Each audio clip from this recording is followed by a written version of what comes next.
and welcome back to the Pretty Little Podcast. We are your hosts. My name is Phoebe. And my name is Caroline. And today we will certainly not be yapping about anything. We won't be yapping. We won't be using the word yapper because if you follow us on Instagram, then you're aware Phoebe actually famously hates that word now. It's not now. I always have hated that word. And you've just not said anything about it and let it get to this point. When you started saying it, what was I going to say? Caroline, I hate that word. Yeah, Don't use it. pretty much, yeah. No. Yes. Well, guys, I basically can't even yap. I don't even have a voice. And whose fault is that? Mine. Yeah. Anyway, I haven't been keeping it healthy, I guess. No. And you might not like the word yap, but you do have the gift of gab. So you need to start treating it like a gift. Okay? Right. You need to start treating it that way. 'Tis the season. To start really appreciating the gifts that you're given. Well, and Caroline, this is one. Why don't we get into the Angie K of it all? And the word and the way Matt Rogers would say it. The Angie K of it all. Well, we can, but I wanted to bring up the fact that I'm talking to Phoebe and I use the word yap in a text with Phoebe, and Phoebe says, I have a confession.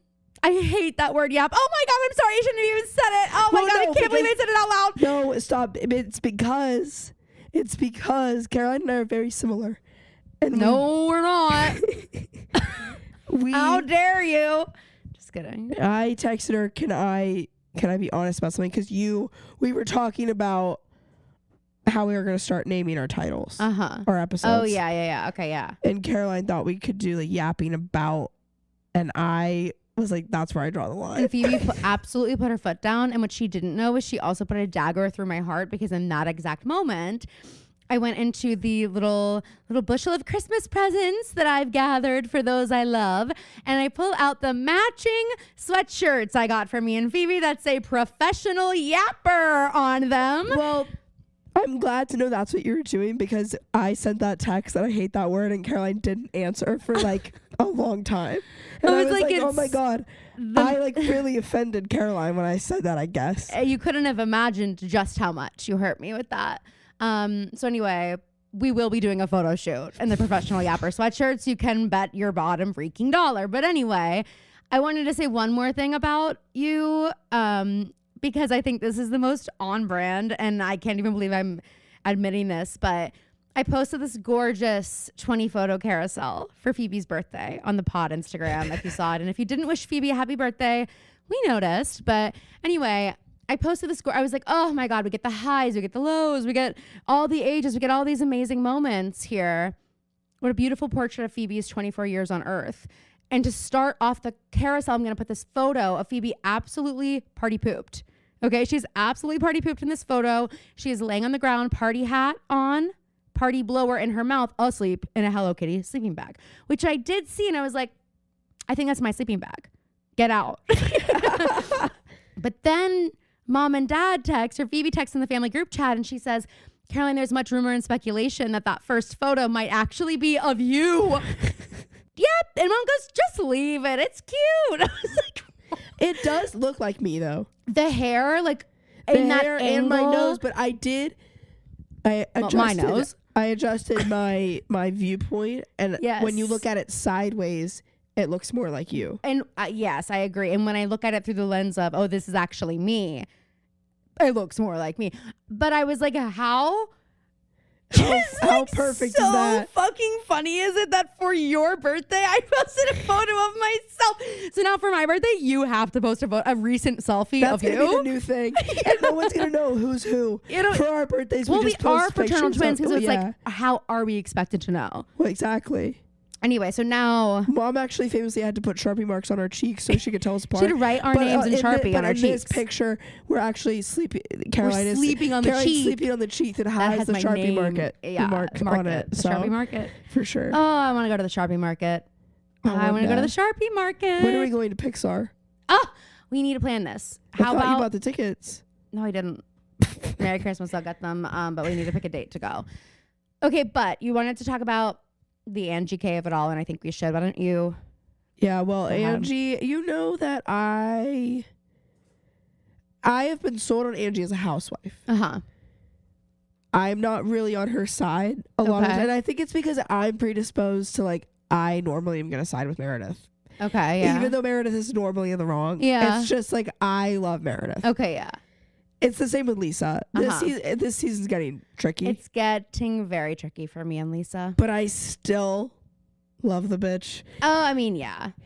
And I'm getting there with Angie. It's just like sometimes, like the high body count hair, that was an amazing moment. But I was like, okay, Angie, like, let's dial it back, because Brittany, it's giving like the 9th grade girls making fun of the 7th grade girls. I have felt that way for a while, that like, I think part of what Angie's failing to realize is that there's a difference between being accepted and loved by the show. Yeah. And by that group of girls. Yes. And I think that Brittany realizes it.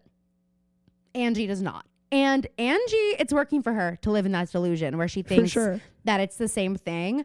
But it is very much not. And I think that these girls are kind of laughing at her, but they also see her for what she is. And they see her for, like, she is bringing great ratings to this show. And I think, I mean, it's just a perfect storm. The only housewife I think I actually don't enjoy watching on my screen is Whitney. And Whitney actually had a moment this week where she made me laugh. When? It was one of her confessionals, and it was a moment that didn't have to do with her. Also, at the end, when Lisa storms out of dinner. Yeah. And Mary goes, okay, well, can I get my whatever? And Mary's you see Whitney's face, and she goes, I know, like, that was funny. I was like, I like when they can like be self-aware about what's going on. So Angie, through an interview she did not Lost College and also now Lost College, I've come to the conclusion that she thinks being a housewife is the same thing as like being the president of St. Jude Hospital. I think you're right. I think she thinks what she's doing is actually really valiant, and she's telling really important stories, and it's a skill, which is true. And it's a skill. But the way she talks about it is like she is a neurosurgeon. Hey, I do think it is a skill to live in and maintain such a high level of delusion so publicly, and to hear people talk about it. But I mean, I'm saying it's a skill because maybe in the 1800s, no one would have seen that as a skill set. But I'll tell you, in the year 2024, that is one of the most marketable, like, lucrative skill sets you can have. Because if you can live in that delusion where you can do anything, and as long as it gets views and clicks and dollar signs, you don't care. Right. Like, you see that as everybody loves me. When the truth is, like, there are people who are saying to you, Angie, you're in the wrong. Like, Angie, you're this, you're that, who aren't being nice to her. She doesn't care. Right. And she doesn't. And that is the level of delusion needed to be successful as a public figure in 2024, I think. And that's why she's Center Snowflake. Yeah. Like, and also because she's that girl at work that you're like, God, we all hate our fucking jobs. Can't we just admit it? And she's like, I love it here. I love my job. And that's why, you guys, that's why I'm sitting next to Andy. It's because I am loyal to the company. The way that she was talking about sitting my God, next to Andy, and Brittany was on Watch What Happens, I guess, and said, I think it should have been an OG. And Angie goes, well, she should be happy that I paved the way. I know. I mean, well, she does say, she says, dream big, Brittany. And I'm like, okay, well, that's like been my whole thing. And you know what, Phoebe, I want to be clear, Angie, if you're listening, this is coming from Phoebe. I am completely on board with you and your performance this season. I am. But I mean, you were on my nightmare a couple You were weeks on Phoebe's, ago. but you weren't on mine, and you probably won't be. But it was because of... I forget. Was it the scroll? Why. You really didn't like the scroll moment. No, it wasn't the scroll because it was more recent than that. But and it's not that I didn't like the scroll.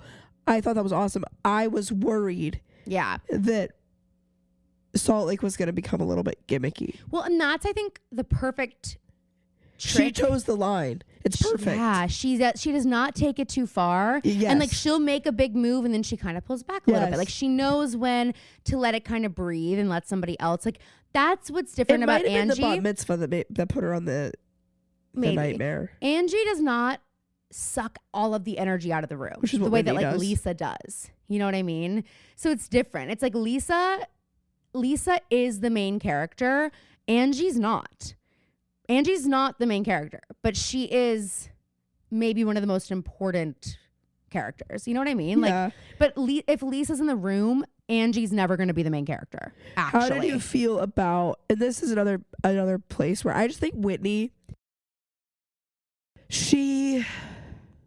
And it's not always that she's wrong. Like with this, what I'm about to say, I do think has a point, but the way she communicates her point is always like, you don't have to therapize these women, and you don't have to you don't have to tell everybody how to think and how to feel about a situation because you think you're enlightened in a way that they're not.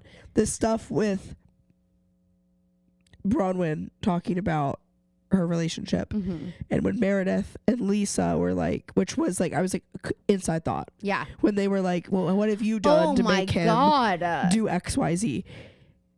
I agree to it. Like with Whitney's confessional, I'm like, okay, you're right. Maybe they are projecting, but you don't need to then sit at lunch and be like, yeah, guys.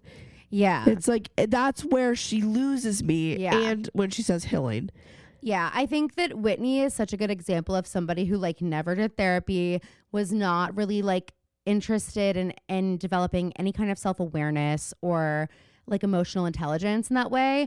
And when she started doing it, she's like, oh, I'm better than all of you, which I think a lot of people can relate to. And like, I mean, there are certainly times when I'm like, oh, it's hard to talk to someone who's not in therapy about certain things because it's just like, we're just not in the same place mentally. So like I wouldn't have been able to like think about this before I was doing all, it takes steps, it's building blocks. That's what Whitney's not getting. Like these girls aren't on a healing journey, Whitney. So you don't need to talk to them like this. It's going to fall on deaf ears. They have to like build the blocks just like you did and get there on their own. Yeah. And if you want them to be turned on to that and go into their own healing journey, then you need to stop being so annoying about yours. Like you need to stop shoving it down everybody's throat. You need to stop. And like she comes at it and she holier than thou, like that. And she doesn't want it to seem this way. Like I don't think, well, I think she is judgmental, but I think she thinks she's handling it in a way where it doesn't seem like she is. Yeah. But she absolutely is judgmental. Or she's like, I'm trying to help you. And it's Let me help you. And it's like, they're not ready for that help yet. So you just can't. Like, just stop. And also, we don't want to watch it. It's not interesting. And I also just like, you act like you're so enlightened, and then we watch you on the after show every week, like foaming at the mouth. I know. For negative stuff about the people you don't like. Yes. With Bronwyn. The way that she looks at Bronwyn when Bronwyn talks about the changes in her and Lisa's friendship. Yeah. I'm like, Whitney, it's an ugly look. I know. I think so too. And I think, I don't want to misspeak here. I want to be clear that I'm not saying her journey isn't interesting, her healing journey. Yeah. I just mean in this season, we're not really seeing it. No. So it's not even like, I know she's just talking about like being in therapy and going on this journey, but we're not seeing the journey. The journey I would be interested to see for sure. But this, I'm preaching about the work I'm doing that none of you are seeing and that none of you are doing. And so I'm better than you. Exactly. It's not That's coming the off issue. The way you think it's coming off. And it's exactly, it's not a matter of us not valuing what Whitney has been through and how she's addressing it. I think that's awesome. But the way that she uses that to navigate situations and to present herself in situations, that's where the problem comes. Well, I do want to say about Salt Lake, when Angie went on Las Culturistas, and if you haven't listened, you've got to. No one has ever been more excited to be on any podcast ever than she is to be, and which I think is so cute. Yeah. Like, I love that she was so excited to do. I mean, it is really endearing to see a housewife who's excited to be a housewife. Yes, who's not like, oh, this job and these women, I hate them. Like, it's like you are in a very privileged position. It's kind of nice to see her acknowledging that, like, this is something she wanted, and also maybe it's okay to want superficial things like that. Right. She wants to be Center Snowflake, and that seems stupid to a lot of people, and maybe it is. But I think it's nice that she just wants it and she's just open about that. That's what's so endearing about her. But her going on Las Culch, she's so excited. She's so generous with her time. She talks so much. It is awesome. And then at the very end, or whatever, no, not at the very end, I posted that she went on and she responds to our story. And she says, oh my God, thank you so much. I literally, you have no idea. I love them. I actually worship them. I could not believe I got to go on their pod. What a gift. She sends like this long message. I think what's also nice about Salt Lake is that, because we've got like Lisa will respond. Yes. Like, Meredith, every single one of we've ever tagged has responded. They like, which is kind of funny. It's awesome. They like, I mean, certain people in Beverly Hills have been on for so long that it's so different, but I just think that like Roni's a good example of they assumed the housewife position. Yeah. And there's a level of like, well, we're housewives. Exactly. Like, whereas Salt Lake, it's like, I know they're the most, they were designed in a lab for this show. But for some reason, they are the most relatable. And I think that's because they're part like in the middle of nowhere, low key. Like, not really the middle of nowhere, I know, but they're not New York. They're not one of like the big And I feel like with cities. like Miami, like these other newer franchises, they have the energy of like, well, I don't need to respond. Yeah. Or I don't need to do X, Y, Z. And it's like, well, what's also interesting is that the Salt Lake girls are putting Salt Lake on the map. Yeah. And they're acknowledging that. It's interesting to hear Angie mentions talk about it. Yeah, she's like, I love it here. Like, it's so great. And like, people are figuring that out and stop moving here. Yeah. Like, whatever. But she goes, you guys can. Yeah. Oh my God, when she was like, and Bowen will go on a ski trip, I was like, okay, and Matt? And Matt? I'm Matt's mom. I'm fully Matt's mom. I know. I'm like, and what about, hey, Matt, stick up for yourself. So you'll be there too. Come on. Anyway, I just thought it was so funny that she responded. And I was like, she spent hours responding to like everyone.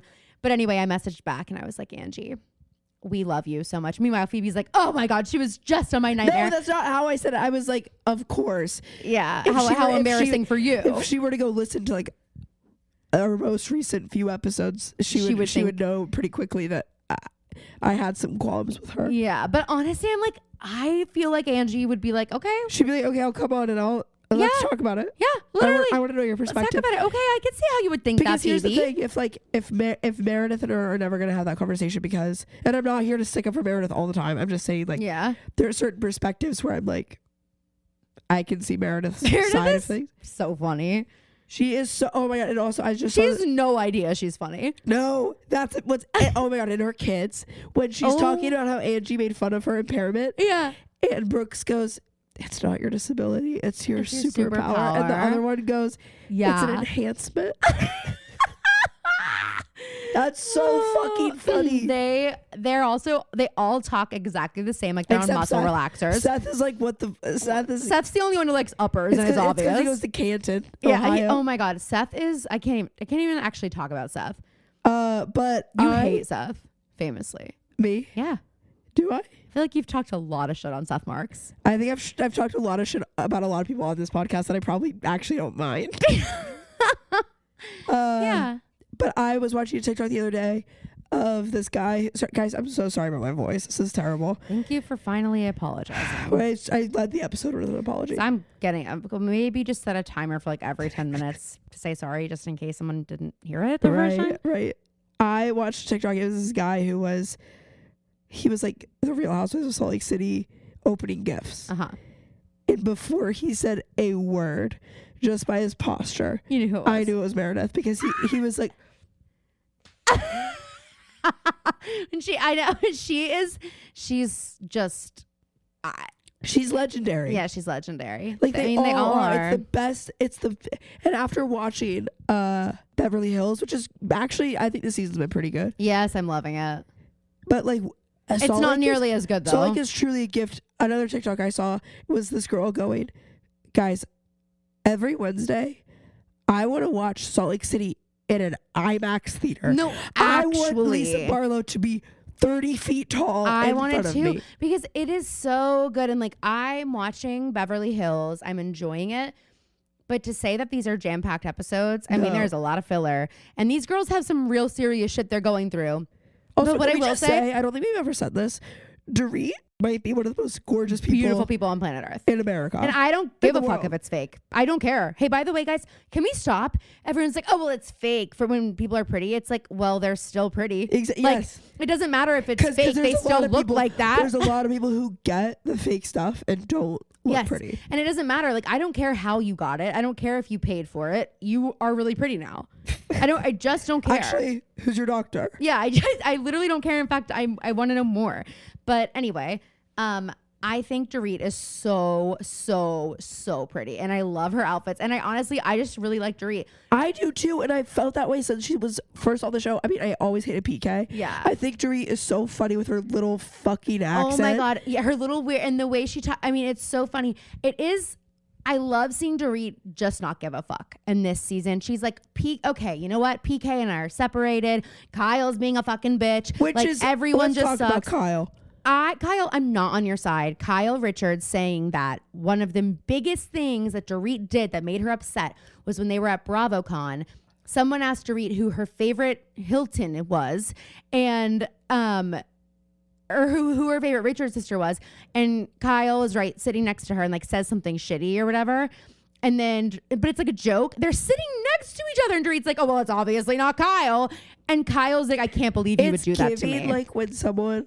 You have no legs to stand on, so you like take something and make it. And it's also like maybe there is a deeper rooted issue that she doesn't want to talk about, so she's picking this thing. Yeah, I just think that the Dorit is hilarious. I thought it was so funny to bring Camille Grammer into the scene. And when she's like, well, I just want to say that, when I was going through my hard time, like, Dorit, I seem to remember you not giving me much grace. And Dorit says, you were a total cunt to me, Camille.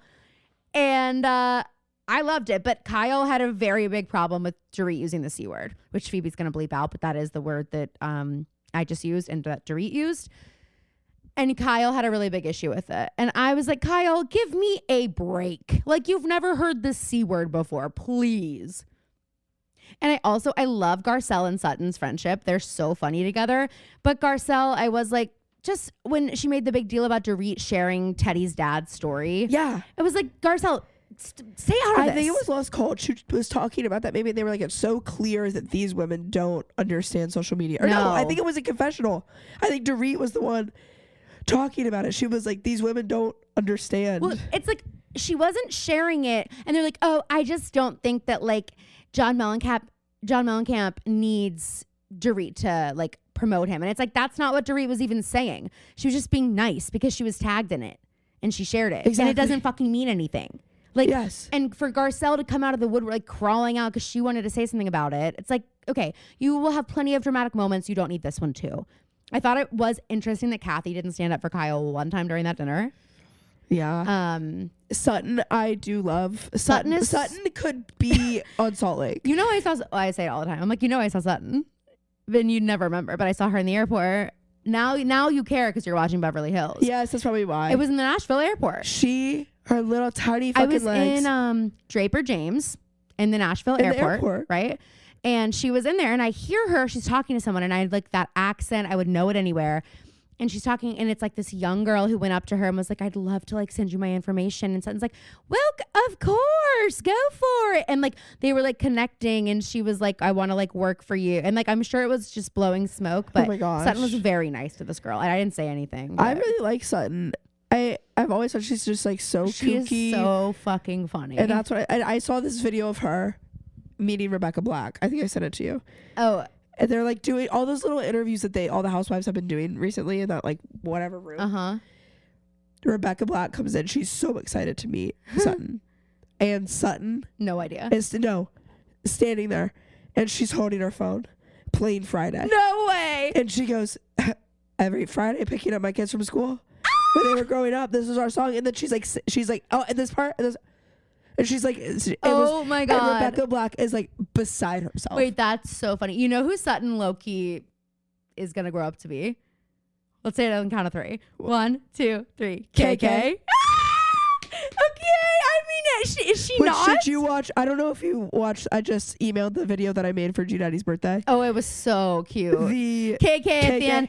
Happy birthday, David, my husband. We just watched a 10-minute video of people saying happy birthday. Funny. We know exactly who you're saying happy birthday. Happy birthday to David, my husband. And she's in her Defying Gravity sweatshirt, which I love that she wears the kids Defying Gravity sweatshirt. But Lani did say that the video cut off because she signed off with her full name. Phoebe, is there anything worse than the week before your period? The sleeplessness, breakouts, the cravings, and the blah, blah, blah. PMS is the worst. Luckily, now it's easier to manage with Estro Control. Estro Control is a formula developed by Happy Mammoth, and the way it eases PMS is pretty interesting. The ingredients help support the liver, which is where our hormones get processed, especially estrogen. When that estrogen isn't processed well in the liver, women may start having PMS, blemishes, cravings, you know the drill. Estro Control was created to help women feel like themselves all throughout the month. PMS isn't robbing me of a week of my life every month anymore. For a limited time, you can get 15% off your entire first order at happymammoth.com. Just use the code PrettyLittlePodcast at checkout.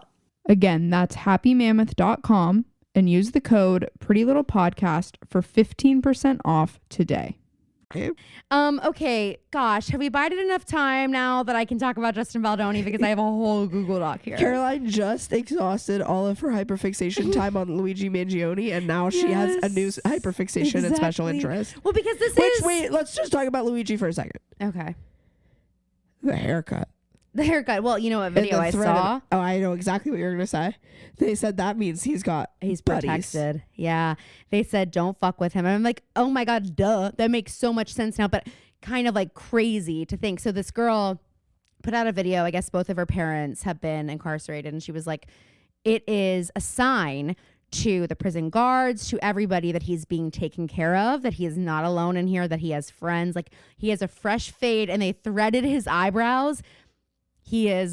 Don't fuck with him, is what that message is sending, which I think is so fascinating. And I'm also like, okay, we're not going to get into the weeds with this, but I do just think if we didn't want people to be, you know, into this and into him, the perp walk. Why did we do a perp walk? the Twitter, the social media intern for the NYPD is like, work, diva. Why did we take the coolest pictures that have ever been taken of a criminal of him if we don't want to? If you're going to charge him with terrorism, why is this the move? And like Eric Adams, did you have to be there? It is really interesting. They're like, maybe if we're in a photograph with him. I'm sorry, he killed, and it's terrible, it's sad. He killed one person. He made sure that nobody else was going to be hurt. He isn't really I don't think a major threat to people outside, and you're doing this. This feels like a lot. It feels like like how New York, people immediately after the thing happened, everybody on the news was like, and it's not, nobody in New York needs to be worried. Like he's at large. I mean, there's a video of him shooting the guy, and then there's a woman who completely makes eye contact with him and gets out unscathed. Like he had a target. Which is terrible, and like it really is horrible, and it's really fascinating and frightening to see like their response. Like it's really gonna be interesting. And we're already seeing some copycats. Yeah, it's just we don't condone. Don't do that. It's deeply troubling. Me to the world, don't do that. Don't do that, you guys. Come on, what he did. Don't do that. Don't do that. Okay, for real. But yeah, so I did kind of exercise like I ran my brain out on that, and now I'm just like, okay, moving on to the next thing. And thank God. A little bit. Yesterday we woke up to... Oh my God, what a gift. Guys, has it not... Did I break the news to you? Did you break the news to me? Yeah, I sent you that. I don't know or if I had seen it already. I can't remember now. I think I was up earlier than you. Maybe. And I was like, oh my, I went straight to the Popologist's story and they hadn't posted about it I know. Because I was like, surely they've like done a deep dive within 10 minutes of the article being uploaded. Guys, okay, let's just get into this. So, first of all, Phoebe and I love when we are vindicated like this. And it's not even that we're vindicated, it's just that, guys, Phoebe and I can speak for myself, not you, but I feel the exact same way I felt when we first learned about all this. Which is that, just to reiterate some of our thoughts on it, whatever Blake has done, if she's a diva, if she's had a few bitchy moments, if she's difficult to work with, whatever that may be, we were like, what is happening? Because it really seemed like everyone in the world was digging through the internet to find every shred of bad publicity Blake Lively had ever had. And we didn't do that to Justin Baldoni. And it didn't happen with Justin Baldoni. And we were like, oh my God, look how quickly. I mean, and it really worked. We saw a very similar treatment with Blake Lively that we saw with Amber Heard, which makes perfect sense when we find out what really was happening behind the scenes. And it's also really interesting with Amber Heard. Like, it's crazy. So that's how I felt at the time. And I was like, I'm sorry, where there is smoke, there's fire for both parties, most likely. But the reality is, and what Phoebe and I said, even in our top 10 pop culture moments episode, we were saying, he's the director. He also is like the co-owner of the production company. And he's also playing the lead actor, and he's also executive producing. Right. He had such a monopoly of power on that set.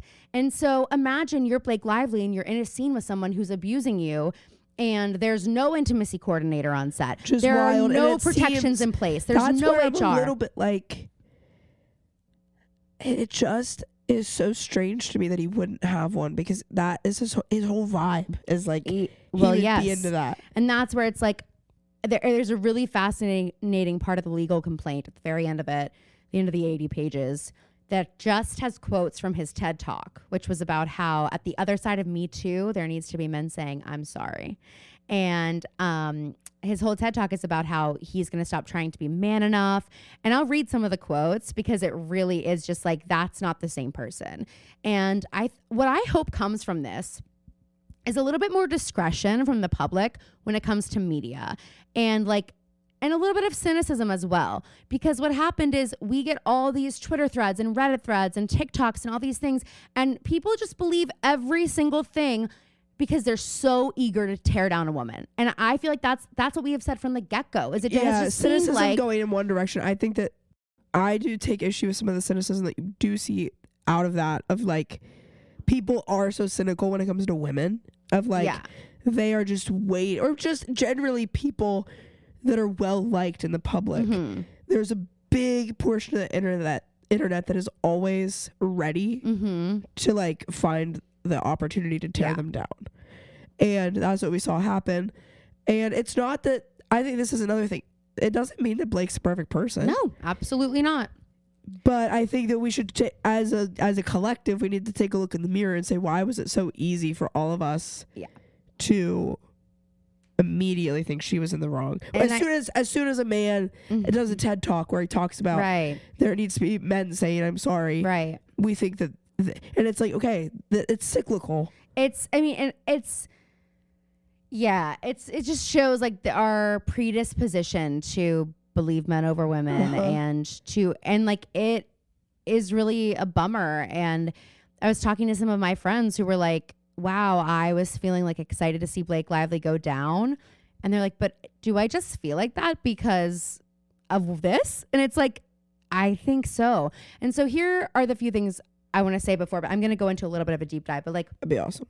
I think what we need to decide is, does the punishment fit the crime? Does Blake's cancellation fit her in an interview from 10 years ago saying, look at your little bump? Or the fact that we know that some of the people on Gossip Girl didn't like her, that they didn't get along. Guess what? They're actors. Of course they didn't get along. It's like, you don't love everybody you work with. They worked together for like 15 years. Like, yeah, you're not going to get along with everybody. So I'm going to start off with this. So, okay, it ends with us. A lot of this is happening this year. Right out of the gates, no one on that cast is following Justin on Instagram, although he's following all of them. No one will pose with Justin in photos. No one watches the movie with Justin. It immediately becomes a Blake problem. And one thing I think it's interesting. Which is crazy. It's crazy. And I think it's really, really interesting that Blake is not the only person who has complaints in this suit. I'm going to mention other people, not their names, but they're mentioned in here. Other people had things to say about Justin. Other people on set were victim to the different things that he was doing in the unsafe environment he created on that set by not doing his due diligence as an employer, which we will get to. She had the most power. So she was the only one who could do this. And that's what I think is like, we also need to see here. And I think it's something that Taylor Swift does as well. They put themselves on the line in hopes that it does help other people and makes conditions safer for other people. And it sucks for them because oftentimes this happens with Taylor all the time, is when they do it, people are like, you're a bully. Why you don't need it? Or like I saw Bethany Frankel's video about this, and she was like, why? What are you gonna get from him? And it's like I don't think it's about that. It's really like the $1 lawsuit. It's symbolic. It's like what Taylor did for sure. And this is not as dark, but it's like what Nicole Kidman says. We've been talking about how she uses her power as leverage to uplift people who were also in a situation where she was a starving actor. You know, like she's able to do that for them now. Right. It's very and similar. you should do that. Yes. Like it is kind of your responsibility to send the elevator back down and help, you know, the women who are coming after you, just like the women before you helped you. And if they didn't help you, then that's even more of a reason to be the change. You know what I mean? Right. And I think I don't even like love Blake Lively. Like I don't even really I kind of just don't care about either of these people. So you're more objective. I am honestly coming at this from a pretty objective standpoint. I love Gossip Girl, but not because of Blake. Right. You're a Leighton girl. I'm a Leighton girl. Like I'm not a huge Blake Lively stan. So I'm not coming at, I just want you all to know I'm not saying like I have posters of her in my fucking bedroom and I'm saying all this. Okay. August 6th, 2024, Jenny Slate's Deadline interview, and she's asked what it's like working with Justin. If you will remember, her response was, I mean, what an intense job to have to do so many things. I just found myself being like, wow, I really just want to have one job at once. And in fact, I've often felt that way. I really like writing and I like it so much. It's special to be able to be a writer. But like, yeah, I was looking around and I was like, I'm good with just acting. I love it. I just want to do it. So answer the question, Jenny. She didn't. I think that's important to note as well. No one's like clinging to these kind of things, whatever. Same day, August 6th, Justin is asked if he would return to direct and star in the movie sequel. And he says, you're going to have to ask me in a little while. We're going to take a vacation after this.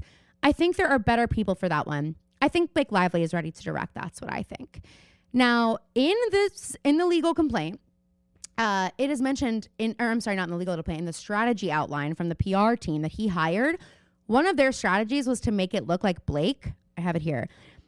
Quote, there is a clear likely motive due to the film's value and fan base in which Blake Lively is attempting to bully her way into buying the rights for It Starts With Us. This was a key messaging point on redirection, what they wanted to do. Him saying that and that answer was him already acting on that, planting the seeds that, I think she's ready. She's going to want to take it. And it did work. And it worked. People were like, oh, she was on that set and she was, you know, trying to take the reins from him. I mean, literally. So August 8th, 2024. It's crazy to see now, like having this laid out and to see how it worked. Because that's what it's fascinating. It makes you think about like how many other people has this happened to, and just in not like malicious ways. What ways are PR firms manipulating any opinion we have of anything? That's what I'm saying. Like we don't realize the amount of infiltration these PR teams have in our lives and on our feeds. Like we have no idea. And the other thing is, I just think, again, I don't really care about either of these people. This could have happened to anybody, but this is something we have talked about. Do these PR smear campaigns really happen? Would people really do this? We have talked about this for so long, and it happens a lot more in the music industry. And we talk about when people talk about the PR behind Travis and Taylor, like when that happens, we're like, but they don't really do that. People, but yes, like they do. Even though I believe that they're together and they're in love and it's awesome, it doesn't mean that there's Tree Paine isn't behind there being like, well, how can we? Right. And it doesn't. With that example, I don't think that's a bad thing. Like no. It works for both of them. It's the business. But whatever avenue you're trying to take, this is happening. So it doesn't matter if it's a relationship or if it's something like a good thing or a bad thing or whatever. This is happening, and now we officially know. And like Blake had said, her purpose with this was to pull the curtain back and hopefully help people. And like it is exactly what it did. It is fascinating to me, someone who loves pop culture and celebrity. I'm like, this is all I wanted to see. An 80-page. I read it within minutes. I loved it. Okay. So August 8th, we learn about the two different cuts. And Blake's cut was chosen, which was a stain for her at the time. People were like, of course. But my theory is that this was related to these gratuitous scenes he decided to add.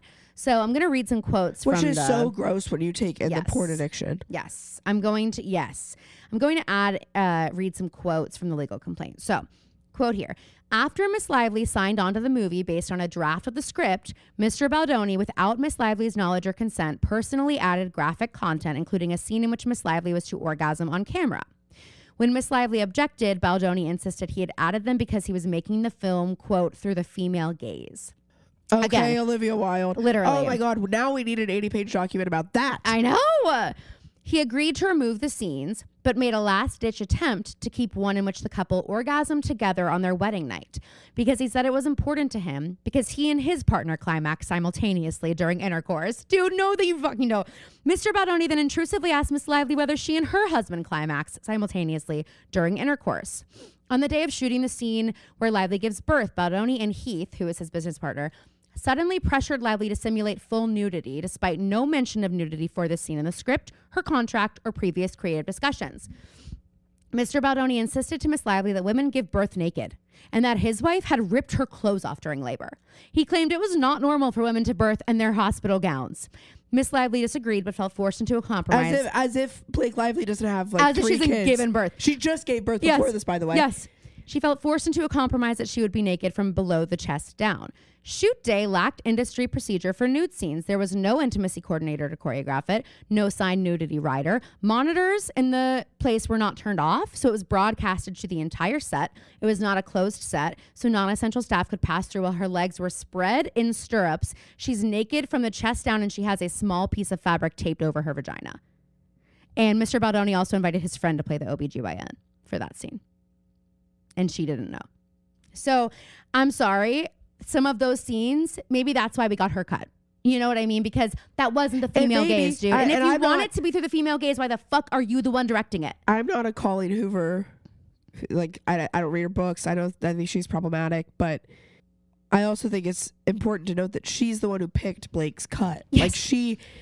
Like, she wrote the book. So it's like... And Sony, the distributor, like... It doesn't make like Blake just Blake this villain. I know. I think, well, and wait till we hear later some other things that I think she did specifically to protect other women on set. And I mean, this is where I know you already basically said this, but like when all the pictures were being taken, I don't understand how we saw them all taking pictures of Blake and people thought that she's the issue bad guy because she's so powerful. It's like, because they were excited to hate her.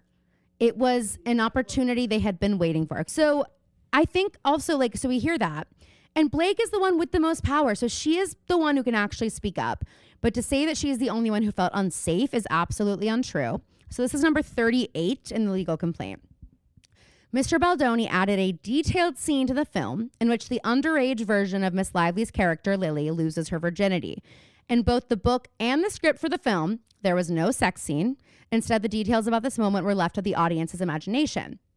But Mr. Baldoni added in considerable details, including both dialogue between young Lily and her boyfriend about the loss of her virginity, as well as a simulated sex scene in which Mr. Baldoni filmed and included in his initial cut of the film, a close-up of young Lily's face, accompanied by an audible gasp at the moment of penetration.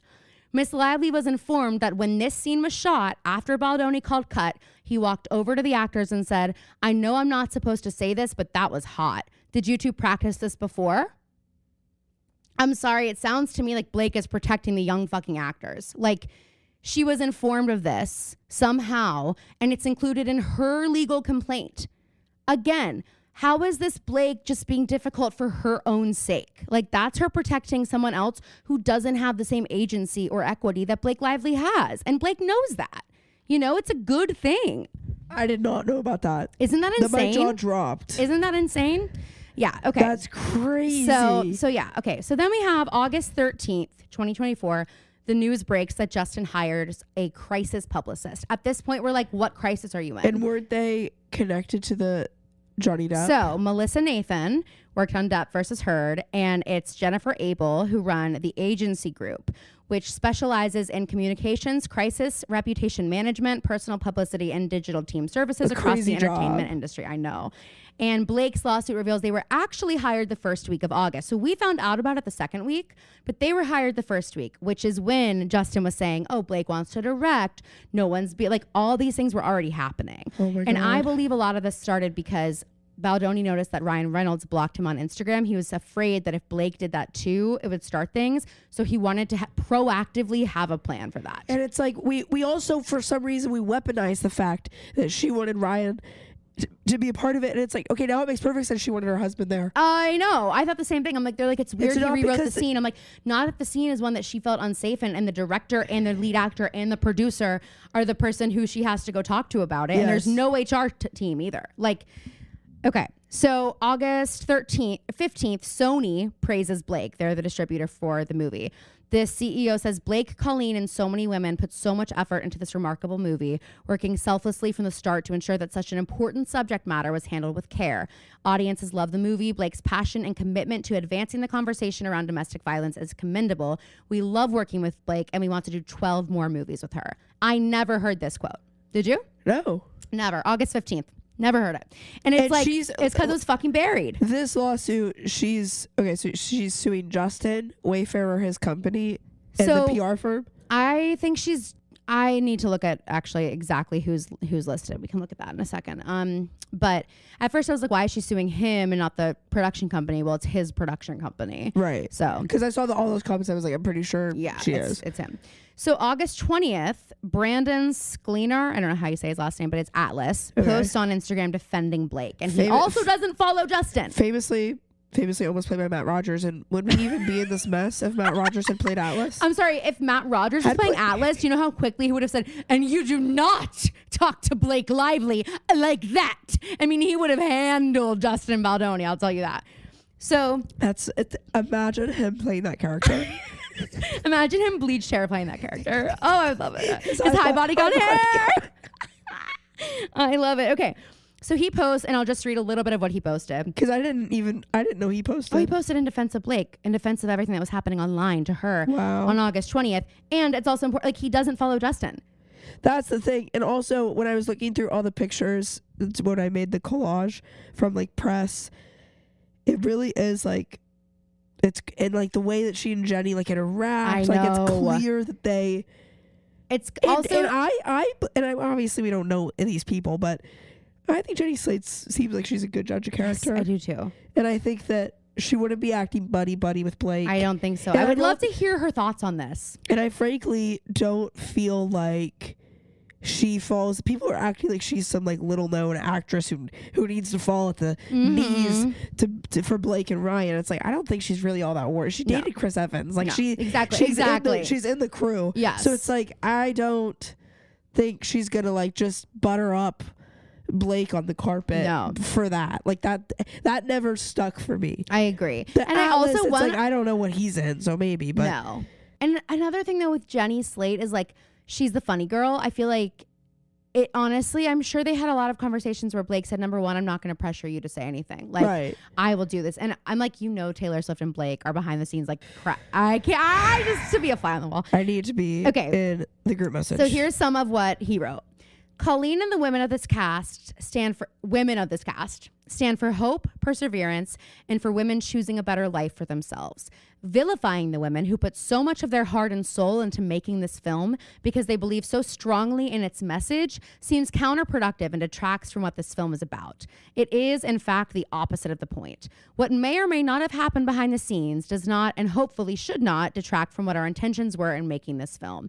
It's been disheartening to see the amount of negativity being projected online. That's one paragraph. It's like a 3-paragraph statement. It's such an interesting, and I think we started touching on this, but the way that, and I don't mean, there's definitely a psychology behind it, but so there's the movie is about domestic violence, so the audience is very much passionate about that cause, and then we get this man directing it who is like supposed to be like the new face of the new kind of masculinity and all this stuff.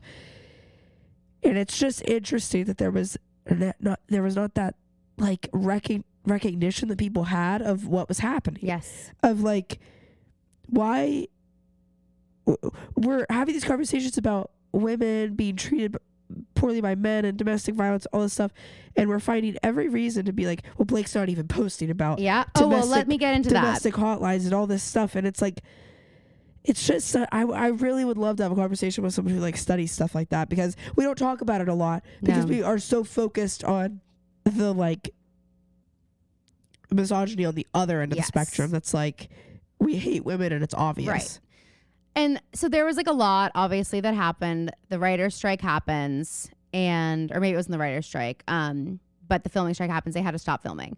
They come back, and Blake's like, the only way I'm coming back is if we have this writer. Okay, yes. And they all have a meeting. Because that was a question I saw being asked online a lot of like, why did she, if she was doing the movie before and then this came, they were a little bit confused. Well, there by was that. no HR department is the other thing. It's and crazy. he says, they say in I also this, hate the way people are framing it. The list of Blake's demands. Yeah, demands, which are extremely reasonable. And we'll read some in a little bit. And it's hard because we don't, I think, like, because we aren't in the industry of like seeing what those contracts typically look like, especially on a movie where there's sex scenes. Right. It's like we don't, some of the stuff might seem egregious. Yes. But I don't really think any of it is. And let's be real, like Blake Lively has worked on many a set. Exactly. And she knows what's reasonable. Think about the things she was filmed doing in Gossip Girl. Okay. She knows a lot about nudity writers. She knows a lot about like HR departments on set. And she was in scenes like that scene with Chuck, like in the first episode. Intimacy court. Yes, she's been in many of these. So you know, they all meet and they're like, okay, yeah, we'll agree to your demands. But let me get into a little bit of the marketing plan. I think this is really, really interesting. So you're mentioning, you know, he's the only one talking about all this stuff, whatever. All right. Production concludes. This is section D of the legal complaint. And Miss Lively and other cast and crew promoted the movie according to the marketing plan. All right. So we have a marketing plan here. It's Exhibit C. Crazy. But what it says is the marketing plan and related talking points expressly required Miss Lively, as well as all other cast and crew, to focus more on her character's strength and resilience as opposed to describing the film as a story about domestic violence. Quote, avoid talking about this film in any way that makes it feel sad or heavy. It's a story of hope. Oh my God. As detailed above, crazy. It gets worse. As detailed above, Miss Lively and fellow cast members promoted the film in accordance, talking about it on appearances on red carpets, interviews, press junkets, fan events, blah, blah, blah. Mr. Baldoni publicly embraced the marketing plan. In early May, he appeared at a floral-themed trailer launch event. Floral. Yes. Because we have that was so damning for Blake when she said, bring your friends. He was wear your personally florals. making flower bouquets for influencers, a photo opportunity, and film-branded latte art. On July 25th, Mr. Baldoni appeared at a pop-up of her flower shop in Century City, California, where he held a long stem rose microphone and playfully gave tours of the shop to influencers. And in a TikTok interview posted that day, he excitedly walks through the pop-up and states that he will be giving tours all day, every day until August 9th. Okay? So then, in advance of the release of the film, all these cast members are showing up separately, and he starts to get a little bit nervous about it, concerned that the public would discover that, quote, something is much bigger under the surface. So at that point, Mr. Baldoni pivots away from the film's marketing plan to explain his absence from the rest of the cast. He shifted his focus away from a message of female triumph to instead capitalize on female trauma. After the film's premiere, Mr. Baldoni changed his Instagram profile to include that link, canceled lighthearted social media posts, and instructed his team to look for survivors' reactions and support, all in an effort to quickly shift his own public narrative to focus solely on survivors and domestic violence organizations. Miss Abel, part of the PR firm, cautions him that the shift might be too drastic too soon.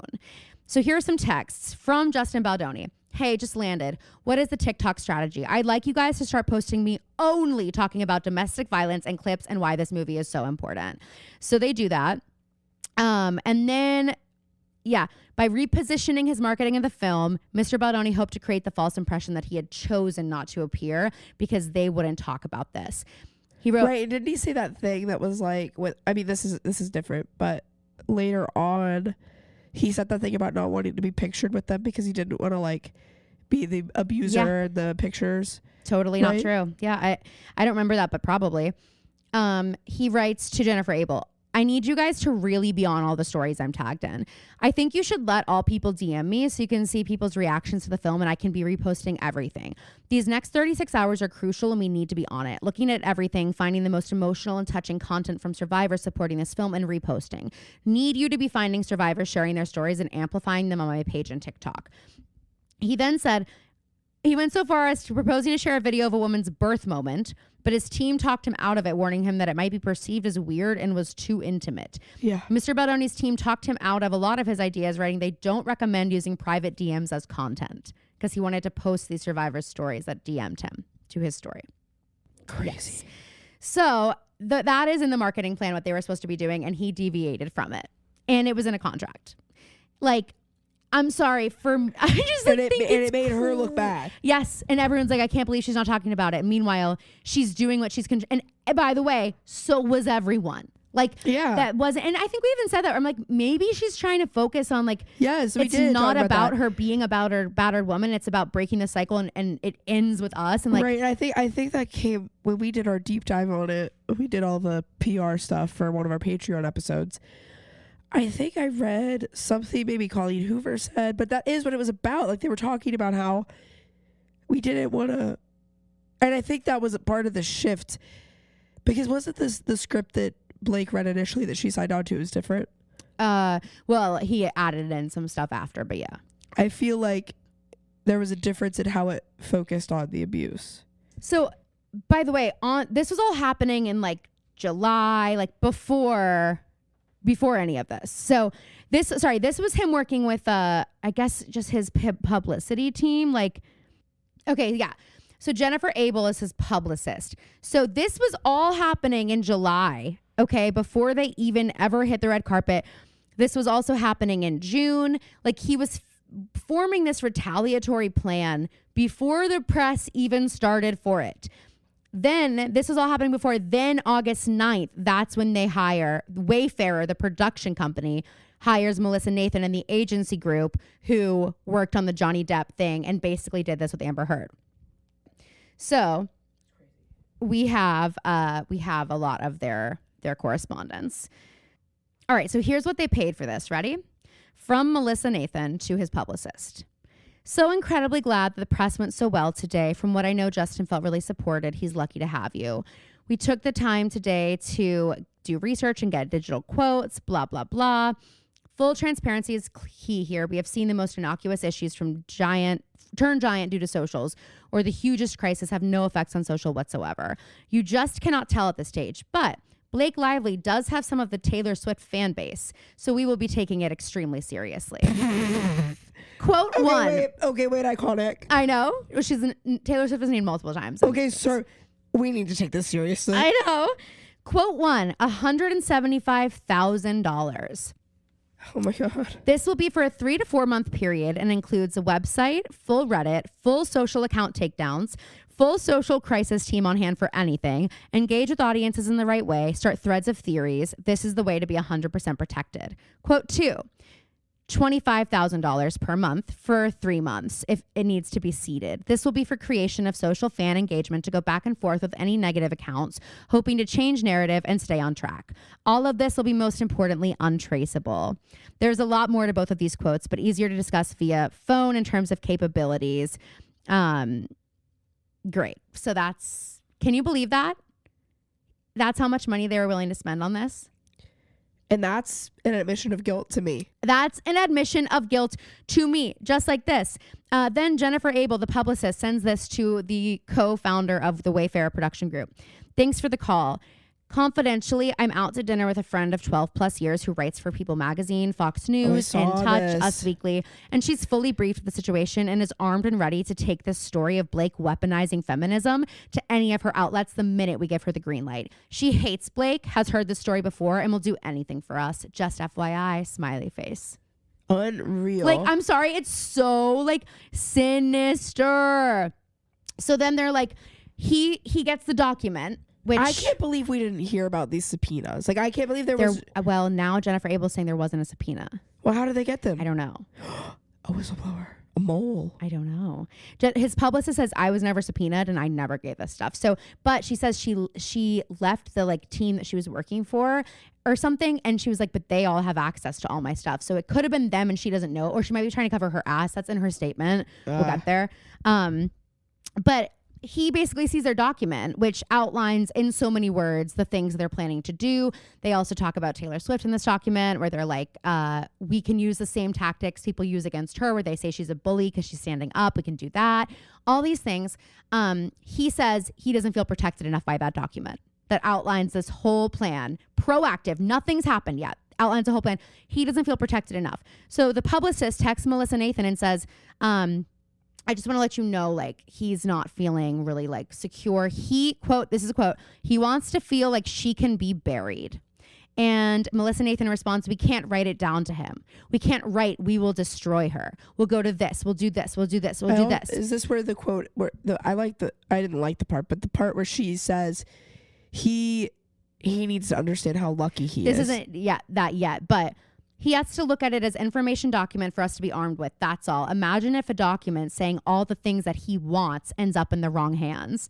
Insane.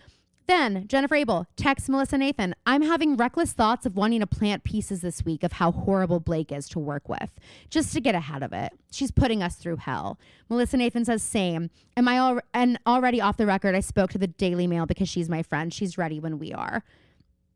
I think we need to put the social combat plan into motion. So do I. Boom. I mean, they literally did this. They're sending different articles to each other saying, I can tell you've done a lot of work here. Oh my gosh, good. There's nothing in here about being unsafe. The fat comment, sexual. Thank fucking God. That's from his publicist. Like, aware of everything he's doing. Then someone's like, okay, we need to stop talking about his religion and the misogynistic stuff, that we need to get that stuff under control. Are we in the clear? We survived. They're saying it's actually really funny. And this is the best part. The majority of socials are so pro Justin, and I don't even agree with half of them. LOL. Like, crazy. Are you kidding? He doesn't realize how lucky he is right now. We need to press on him just how fucking lucky. The whispering in the ear, the sexual connotations, like Jesus fucking Christ. Other members feeling uncomfortable watching it. I mean, there's just so much. How do you sleep at night? How did you send that in writing, though, you idiot? You put that in writing? This is your job. Idiot. Guys, Caroline is fully up and moving. I'm sorry, like, how fucking stupid are you? Like, nothing. Very little pickup. Fans remain supportive of Justin Baldoni. This is to Justin. Fans remain supportive of you and believe the issue of the feud is because she took control of the movie. Period.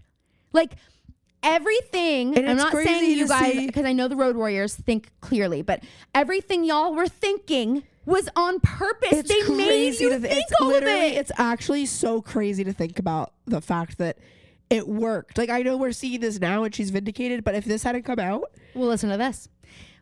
This is part 139. Miss Nathan's reference to Jed is a reference to Mr. Jed Wallace, an independent contractor based in Austin, Texas, who was retained by the agency group to perform social media services on behalf of Wayfarer and Mr. Baldoni in connection with their engagement.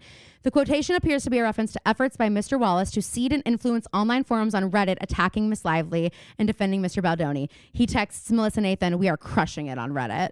You guys will love this article, this TikTok. Basically saying that Blake needs to divorce Ryan because he's made her into a meme. He's ruining her biggest movie of the year, forcing her to ostracize Justin, rewriting the script, etc. And socials are really ramping up. It's actually sad because it just shows you have people who really want to hate on women. It's crazy how self-aware they are.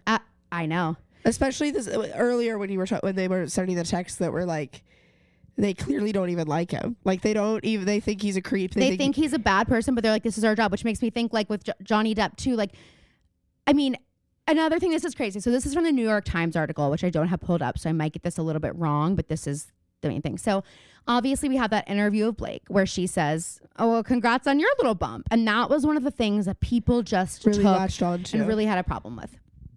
So we were like, yeah, not a good look for her. No. But celebrities do have bad interviews. Yeah. And it was kind of just that moment of like, why now? Like, why did this reporter decide to, why is everyone. We said that then. Yes. We were like, why is everyone just like digging up these things? And like, it seemed very opportunistic. Yes. So when you really look, it's especially even worse. I think this might be a lost cult quote, or maybe someone else said this, but like, I think that same reporter had another interview that then I don't remember who it was with, but she pushed another interview. Amber Heard. Was it? Yes, Phoebe. Because people were like, okay, maybe it's not you. Maybe it's not, okay, having this many bad interview moments, maybe it's not the people you're interviewing. I don't know if that's the one I'm actually talking about. I don't know if it was after, but she's only released like a few things on her YouTube channel or whatever. And they're all bad. Well, it's like this and like Amber Heard. And the Amber Heard one is from a few years ago, whatever. And upon some further research, that reporter works for Melissa Nathan. Yep. Oh my gosh. So Melissa Nathan guys, these accounts are real people, yeah, but they are working for people like Melissa Nathan. It's like Pop Crave. Who's Pop Crave connected to? Seriously, but they're going out there and they're hiring people to make the TikToks that you're watching. Can someone get on that? What side of the street was Pop Crave on with this? Can someone please figure this out? Please, please, please. But doesn't it just make your head like explode thinking that this is like, I mean, literally everything you're seeing, you have been selected to see. It is on purpose. The comments, like all these things, it's actually crazy. Okay. This is to Jennifer Abel, the publicist. Hi, team. So far, extremely limited pickup on Daily Mail or Page 6. We'll continue to keep an eye out and send pieces as needed. But so far, it's been steady coverage on pure speculation. We've started to see a shift on social due largely to Jed and his team's efforts to shift the narrative towards shining a spotlight on Blake and Ryan. Again, we'll continue to send links and screenshots. I wanted to update you guys. Okay, so here's the TED Talk. All right, so Justin Baldoni's TED Talk, just a few things that he said in the TED Talk that I think are important. And then I'm going to mention a few more things that he did on set, and then we can kind of move on. But, okay, a couple things he said in his TED Talk called, I'm done trying to be man enough. Mr. Baldoni stated in his 2017 TED Talk, men are the problem. They created the glass ceiling, and if they want to be part of the solution, then words are no longer enough. By Mr. Baldoni's account, he became a feminist fighting for gender equality so quickly he hadn't even realized that's what he was or trying to do. In Mr. Baldoni's own words, his activism starts in the mirror with an audience of one.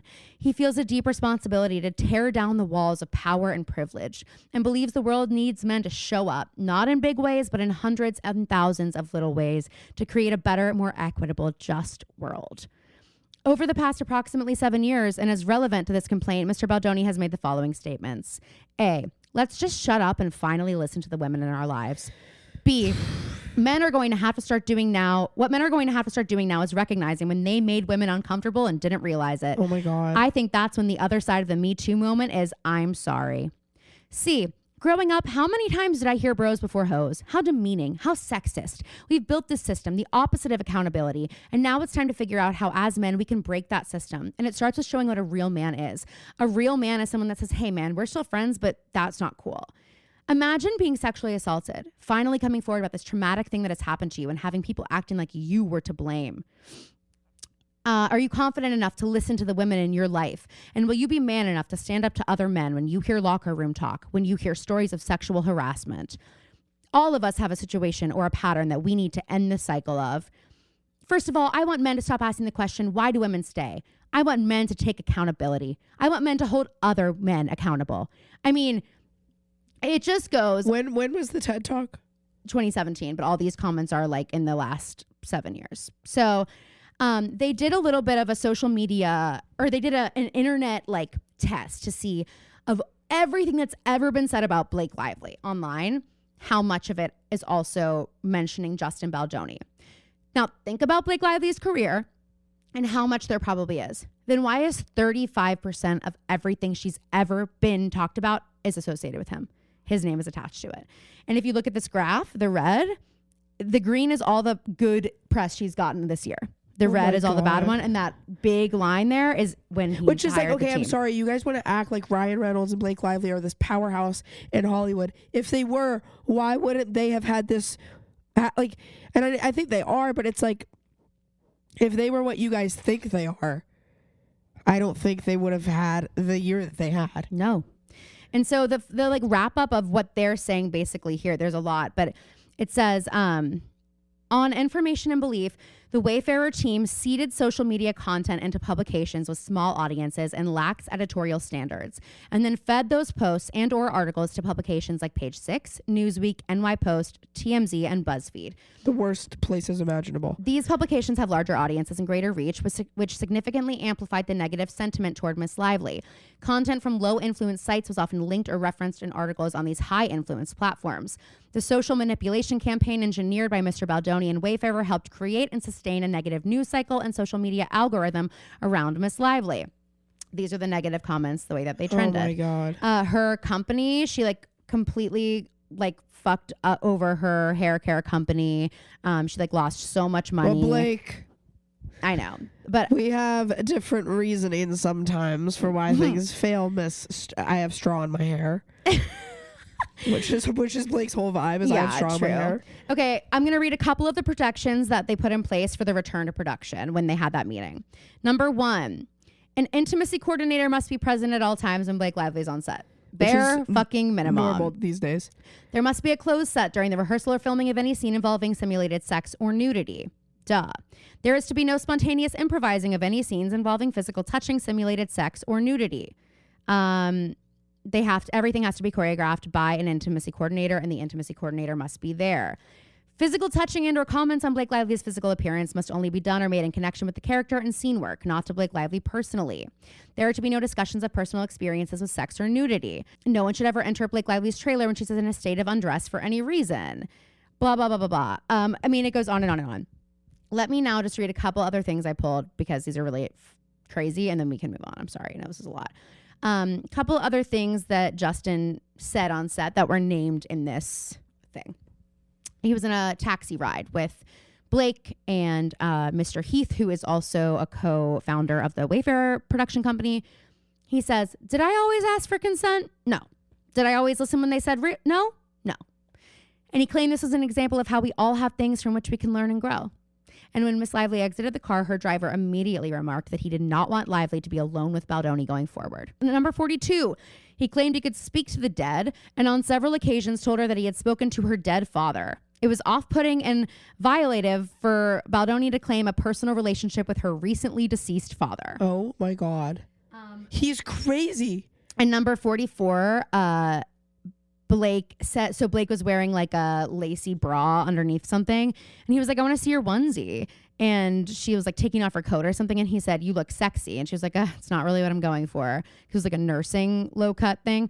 And then he was like, "Sorry, you look hot." And she said, "Not that either." And he goes, "Sorry, I missed the HR meeting," and walked away. Let's see. As a result of Mr. Baldoni's behavior, on May 29th, 2023, another cast member lodged a sexual harassment complaint about Baldoni's gross and unwanted comments towards her and others. Wait, who? Doesn't say. But someone on the set. Yep. Oh. Mm-hmm. Number 49, he called her personal trainer, secretly without her knowledge to say he wants her to lose weight in 2 weeks. She got strep, and he gifted her like a specialist. It was a weight loss specialist. When she was like looking at the paperwork, it was for weight loss. It was not for strep. There was no COVID protocol. They told nobody when there was an exposure. So Blake and her infant child both got COVID. Oh my God. And they weren't told about the exposure, which they had known about. Let's see what else. They didn't give her any breaks for breastfeeding. She was actively breastfeeding in this moment. So sometimes she would go 6 hours without a break. Which is another thing where it's like, fuck you for the weight loss. I mean, yes. Already fuck you, but like, she just given birth, yes. Which is like, I think so many women deal with that vulnerable time of like, this is women feel so uncomfortable about their body at that. Well, and also stage. to tell her, hey, this is how you give birth.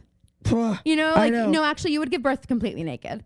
She's like, I just did it. Like, oh my God. I just did it. It was fine. Yeah. So get this. There were no breaks for the breastfeeding. And so she'd go sometimes 6 hours without a break. And she developed painful mastitis because of it.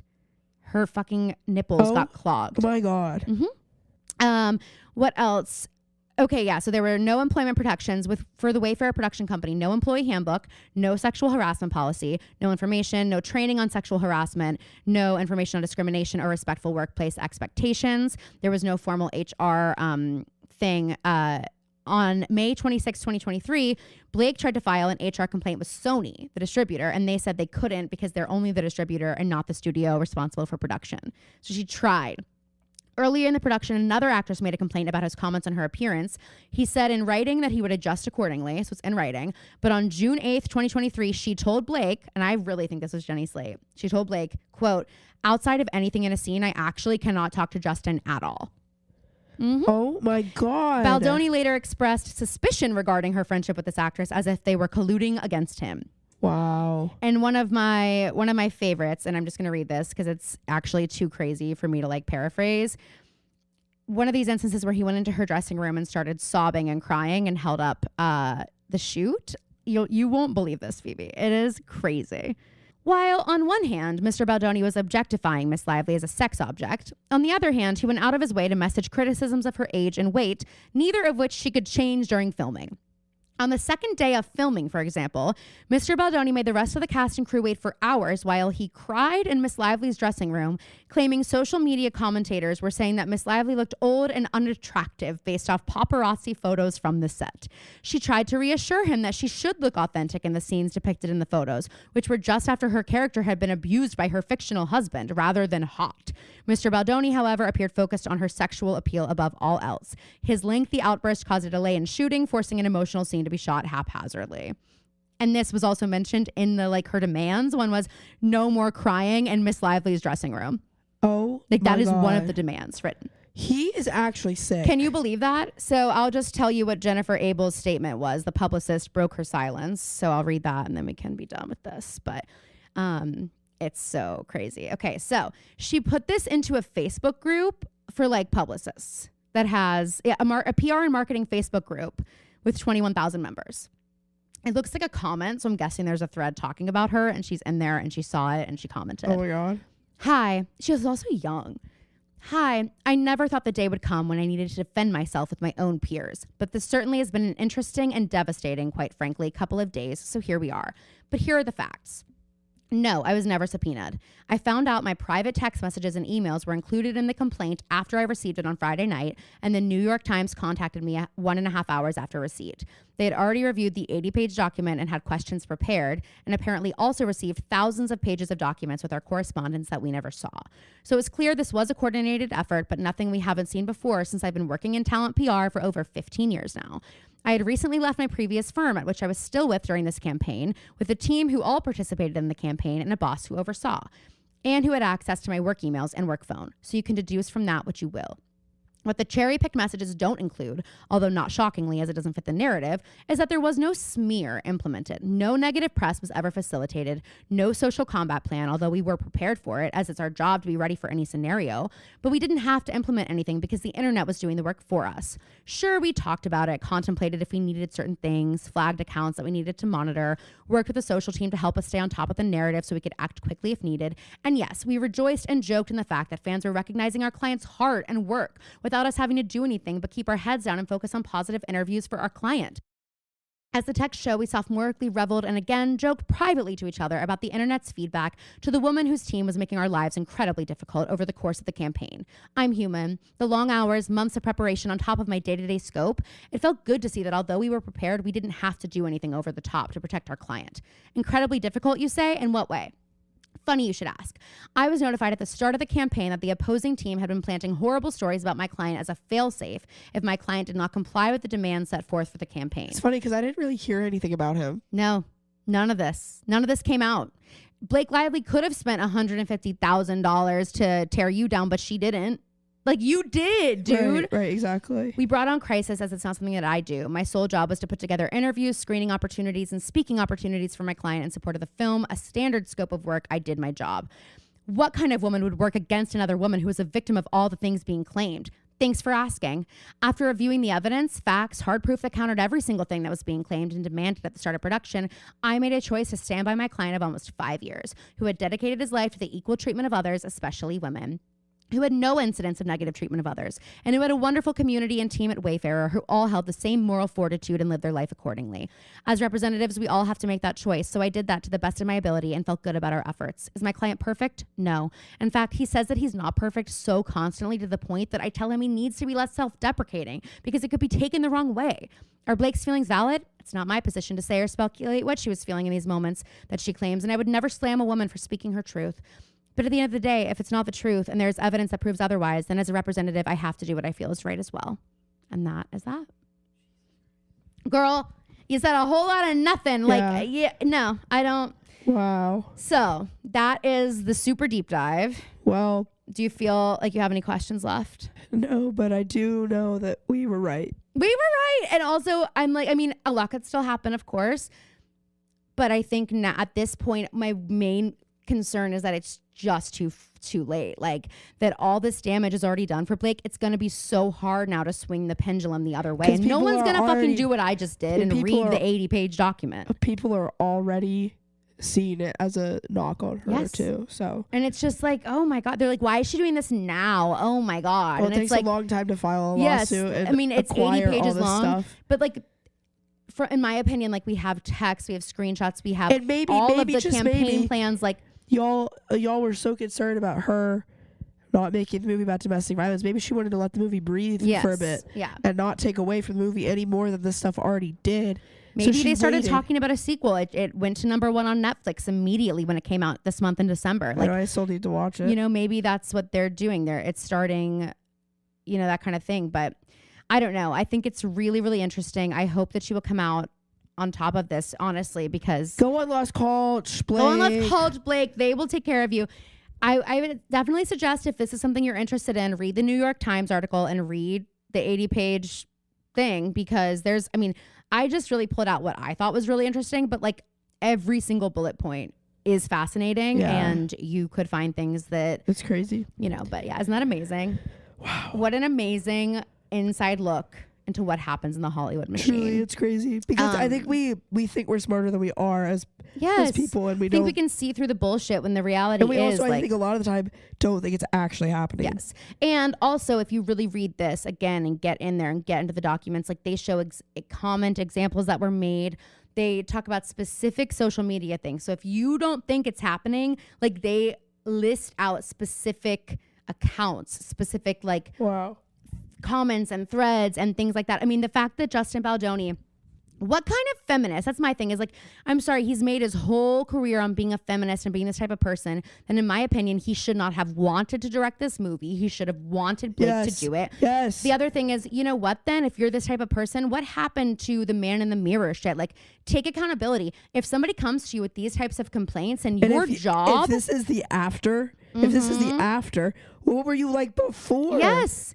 You need to be saying, oh my God, you know, I didn't know, just like you were saying, men need to be accountable even when they don't realize they're making women uncomfortable. He needs to say, that wasn't my intention. Instead of saying, I'm not even attracted to you, as why, you know, he couldn't have possibly improvised a kiss. The HR comment is crazy. It's crazy. It's like, dude, it's your responsibility to have the HR department to do these things. You want to want to executive produce films. You want to run a production company. Like, then this is your job. This is your job, and Blake Lively probably knows more about it than you do, idiot, because she's been doing it her whole fucking life, so she knows when things aren't up to snuff. But she thought this movie was so important, and she signed a contract, so she fucking stuck with it. That's what happened here. Like, that's the story. And I know it's really a shame when we lose a male ally and we realize they're not who we thought they were, but it's worse to tear down another woman because you don't want to believe it, okay? Exactly.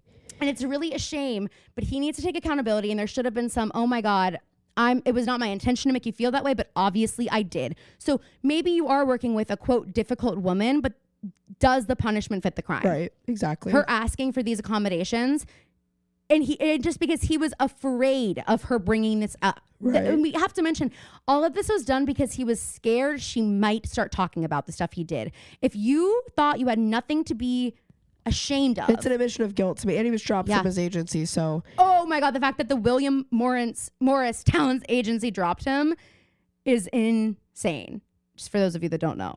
Yeah. That happened, which is major. So I just felt like we needed to spend most of the time today really diving into this, because it was one of our top 10 pop culture moments. How funny that we literally just were talking about it, and like, what a Christmas gift. Yeah, truly. It's all you have to do is print out the 80 pages and wrap it and give it to me, and I will be thrilled to read it again with a highlighter. Put a highlighter in there. All right. Well, with that, should we get into our rotations? Yeah, you're first. Okay. Oh, gosh. I don't really remember what I wrote. One sec. I'm all fired up now. All right. First up, you guys, someone we all know and love, jolly old Saint Nick. Guys, it is Christmas week. It is Phoebe's pissed because she's like, I was hoping you let me do dream this week, and jolly old Saint Nick was on mine. Do you think we're going to have a white Christmas? I don't know. I hope. There's been a lot of snow. So, well, not a lot, but it has snowed frequently, so I would love that. But it is Christmas week. I hope you are all going to have an amazing, amazing Christmas. And the best gift of all for you guys is that you're still getting episodes from us, because a lot of podcasts are turning off their mics for the holiday season, not us. We love you guys, so we're here. So that's first. We didn't even note that this is an in-person episode. Did y'all notice? Oh yeah, guys, this is an in-person episode. You probably noticed I got up like 800 times. Yeah, to blow our nose. Sorry. Oh my God. Okay, next is being vindicated. I love it. Yeah, and that's how I feel right now. I mean, so much fun today with my coffee, just prepping for this Caroline episode. has this happen a lot, and she's talked about this because she has a good sense of people. Yeah, I really feel like I do. And I want to say, I think a lot of people probably owe Amber Heard an apology now too, because how many times has this happened to other celebrities? Yeah. And you know what I mean? How many people have been canceled because of shit like this? I want someone to go back and look and try to excavate that and see. I mean, honestly, I feel like just this coming out now is like anyone that this. I hope there's like a Vanity Fair. It's like an article about but she's like apparently living her best life like in Mexico right now. Amber Heard? Yeah, she like moved there. She's like done. Good girl. Go. She is done with the spotlight. I don't blame her. But I mean, I just think I thought it was weird when he hired Johnny Depp's PR team because as someone who says you champion women the way you do, we noted that. Why would you ever support people who did this to a woman? Oh, wait, what I was going to say also is, I'm sorry, the Hailey Bieber thing. Yeah. He sends a text. He's like, this is what we would need. We need something like this. And sends a thread of a post from like a random Twitter account that's like a thread of all the times Hailey Bieber was a bully and not a feminist. He literally said that. I was like, this is what we need for Blake to cancel her. What kind of fucking feminist would do that?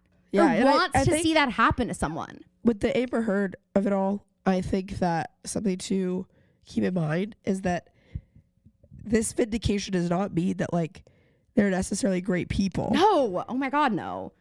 But I think Amber Heard and Johnny Depp are both crazy. Yeah, I think they both absolutely. are in the wrong. But I think what happened to her versus what happened to him. Right. Especially in the public eye. Yeah. It's exactly what I'm saying. Like, he's working.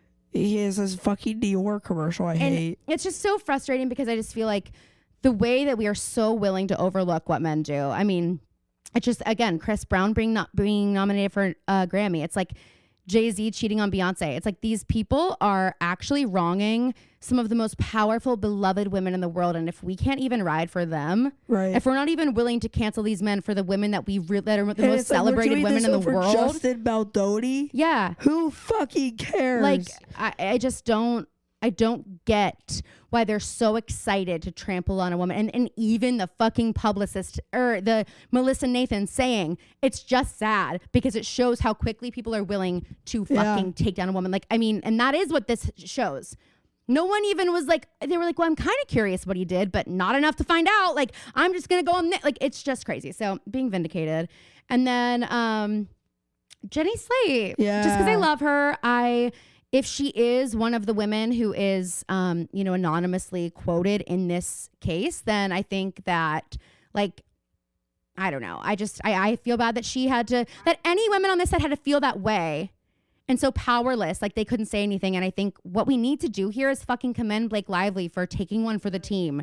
She might have ruined her life for this. I need a pap walk of Taylor, Blake, and Jenny Slate. Oh my God. Walking to dinner in New York. That's what I need. Oh my God. That's what I want for Christmas. Yes. Jolly old Saint Nick. Well, if you're Taylor's listening. going to be here on Christmas. Oh, right. Which, okay, last night everybody's like, I don't think she's coming. People girl, are like, in her heart, there's a Christmas tree farm, okay? She's literally a PA girl. She's a PA girl. She's just like Kaylor. She's just like Love Island's Kaylor, who also lives on a Christmas tree we're farm. talking about Carly Kloss and Taylor Swift's relationship. Oh my God, iconic. Wait, do you want to know something funny? I had to make a new password for something, and I made it a joke on somehow Diana Agron and Taylor Swift. And did you see that tweet the other day where someone was like, girl, you could have just said no? I think I did see it. That's not what inspired it. I'll tell you when we are done with this. When we hang up. What my password was, but yeah, she could have just said no. Okay, anyway, your turn for your nightmare. Okay, first is Justin Baldoni. Bye. Second is that other girl. Melissa Nathan. Yeah, the one who commented. And then last is Landon from Southern Charm. Oh. Phoebe's in the back catalog. I'm rewatching very old Southern Charm. And look, I know Catherine sucks. I know she sucks. Yeah. And I was explaining this to Mom, and she thinks this is gonna go away, but I think I've known Catherine long enough. Right, of course. I do just have a little soft spot for her. I do think it might go away. Like just a little bit of like how young she is. Sometimes in her confessionals, I'm just like, I do feel that she didn't have a shot. She was completely her. I mean, T-Rav ruined her he life. ruined her life. 100%. And I'm sure she wouldn't say that because the kids came out of it. Like, I'm sure she actually loves she the probably kids. would say that because she's not super like nice. She doesn't. But Landon is such a mean girl. Yeah. And I hate her laugh. I hate the way she talks to Catherine. I hate the way she talks to. Like, I kind of fall where Craig falls with Catherine right now. Of like, he knows, like, he's not stupid, but he's rooting for her. There's part of it's him also that's like, rooting guys, seriously, why are we gonna kick this girl when she's down? Yeah. Like, that's the thing. No one's had like a rougher go of it. And You it's know, like and they're I'm not saying she didn't bring a lot of it on herself, but like, really, aren't the low hanging fruit, like, you know, doesn't she have enough that she has to deal with without you guys being so fucking mean to her? Landon's got that like Whitney part of her that like salivates at the idea that Catherine's gonna be taken down at the reunions, and I can't stand her. Yeah. I cannot stand, and she's a mean girl. And you're a mean girl, Landon. You're a bitch. And she makes Cameron mean. Yeah, which is crazy because we love Cameron. Yeah. What does her bio mean? Her bio says brand deals don't come with a rear view mirror. Did something happen? Did she get kicked off the show? Canceled? Question. I can't. Well, she's not on the. Well, obviously she's not on the show. I don't know. I can't remember. And I'm curious to see. I didn't finish this week's Other Charm episode, but Amber said that Madison. I love the idea that Amber's watching Madison's Amazon Live. That's so funny to me. Amber loves an Amazon Live, and we love that for Amber. I love Madison and Paige. Apparently, Madison said she and Craig owe JT an apology. She did, which they do because, well, mostly Craig. Because Craig says to Miss Patricia, JT called you a bitch. And he didn't. And he didn't. And like, so that. And that's giving why kick him while he's down. Yes, exactly. The man's walking with a cane. And about the cane. Hey, JT, stop walking with a cane. Yeah. And I'm shocked by the whole Vanita, like with the direction that's going to me too. go And I'm in. like, hey, Vanita. What happened with Manny? What happened with your ex from last season? You can name drop him. What happened with Manny from last season? Someone I know. Someone you know. Just saying. Anyway, I think that's the episode. Yeah. All right, guys. My voice is done. Thank God. Thank God I'm done listening to your voice. Wow. So is everyone else. But guys, I hope you enjoyed the deep dive on Justin Baldoni. So timely. It was like Christmas Eve last night, being excited to talk about it today. Anything to talk about. We would have been talking about Bravo for 2 hours. I mean, yeah, I was like, I'm honestly not even posting to ask people what they want us to talk about because we're booked. I'm doing a deep dive on this and yeah, so anyway, hope you guys enjoyed. Love you so much. Thank you for listening. Merry freaking Christmas. Happy Hanukkah. What an amazing thing. The nature is healing. Hanukkah and Christmas happening on the same day. Kidding? Gorge. Love that. Well, Hanukkah's famously 8 days. Well, I know it's famously 8 days, but it's starting on Christmas. That's gorgeous. And I always felt so bad because and frankly, it should be that way because that you don't have Christmas, you don't have Hanukkah break. I feel bad. And also, it fills in that space between Christmas and New Year's. Well, and it makes me feel like, okay, I only get 1 day, but I kind of like knowing that you guys are still going because it feels more festive for me. Like I'm not in the post-Christmas time until Hanukkah's over. Yes. But if Hanukkah happens December 1st, then it's like okay, well then what's the point of having Christmas? Okay, no fun. No fun.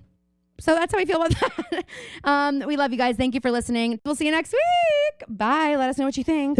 Hey, you should probably be on the right side of history. And I'm walking here. And I'm walking here. I'm splat. And I'm getting up off the couch. And I'm just stalling for Phoebe to get out of my couch because it's so comfortable. You never can.